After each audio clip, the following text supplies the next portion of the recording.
এখন বাংলাদেশে বেকারের সংখ্যা প্রায় 1.8 মিলিয়ন এবং গ্রাজুয়েট বেকারের সংখ্যাটা আমরা পেয়েছি 25 থেকে 26 লক্ষ এবং আমরা 5 লক্ষ বলেছি 2 বছরের মধ্যে সরকারি খাতে না, সরকারি ভাবে সবাই তো রেভিনিউ খাতে না, সরকারের বিভিন্ন প্রশিক্ষণ কার্যক্রমের মাধ্যমে এবং সরকারের বিভিন্ন প্রকল্পতে অনেকের কর্মসংস্থান নিশ্চিত করা হয়।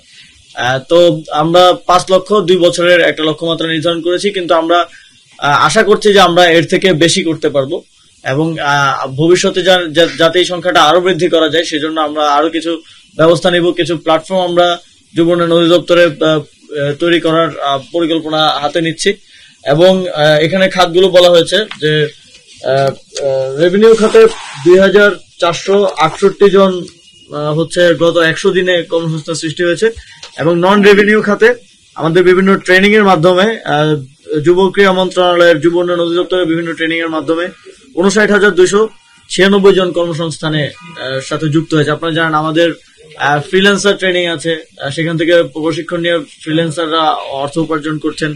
ড্রাইভিং ট্রেনিং আছে, তারপরে ট্রাফিকের আমরা যে সচেতনতা ট্রেনিং দিলাম তারপরেও সেখান থেকে কর্মসংস্থান হচ্ছে। ট্রাফিকে ছেলে মেয়ে উভয় শিক্ষার্থীরাই আছে, তারা কাজ করছে এবং সেখানে আমাদের লক্ষ্যমাত্রা ছিল 700 জন। তার মধ্যে ইতিমধ্যেই কাজে যুক্ত হয়ে গেছে 214 জন। মূল্যায়নের বিষয়টা সবসময় জনগণের কাছে। আমরা আমাদের এই সরকারের একটা মূল ভিত্তি হচ্ছে গণ অভ্যুত্থান এবং জনসমর্থন এবং সেজন্যই আমরা তো বলে থাকি যে ক্রীড়ার ক্ষেত্রে হোক কিংবা সরকারি বিভিন্ন জায়গায় জবাবদিহিতা আমরা নিশ্চিত করবো, কিন্তু আমরা কার কাছে জবাবদিহি দিতে বাধ্য? আমরা জনগণের কাছে জবাবদিহি দিতে বাধ্য এবং সেই জায়গা থেকে 100 দিনের কাজের রিপোর্টটা আমরা প্রকাশ করলাম। কতটুকু ভালো করতে পেরেছি, কতটুকু করতে পারিনি, সেটার মূল্যায়নটা জনগণের। তবে আমার দিক থেকে আমার মনে হয় আরো কাজ করার সুযোগ ছিল, কিন্তু আমরা অনেক ধরনের ফায়ার ফাইটিং এর মধ্য দিয়ে গিয়েছি। আপনারা দেখেছেন যে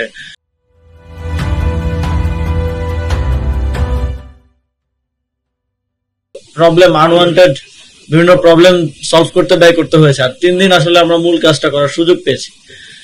আমি বলবো যে 100 দিনের মধ্যে 30 দিন হয়তো একদম মন্ত্রণালয় কেন্দ্রিক যেই পলিসি কাজগুলো সেগুলো করার আমরা সুযোগ পেয়েছি। বাকি সময়টা আমাদের বিভিন্ন সমস্যা সমাধানে আসলে গেছে এবং একটা ট্রানজিশন পিরিয়ড এরকমই হওয়ার কথা, এটাই স্বাভাবিক।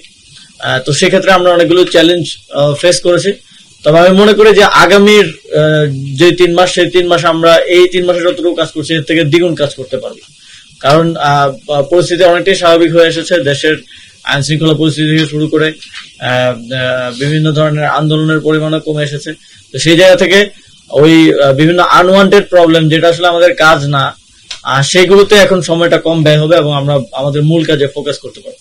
রাষ্ট্র সংস্কার এবং দেশ পুনর্গঠনে আপনারা জানেন 10টি কমিশন গঠন করা হয়েছে এবং কমিশনগুলোর সাথে প্রায় নিয়মিতই আমাদের মাননীয় প্রধান উপদেষ্টা সহ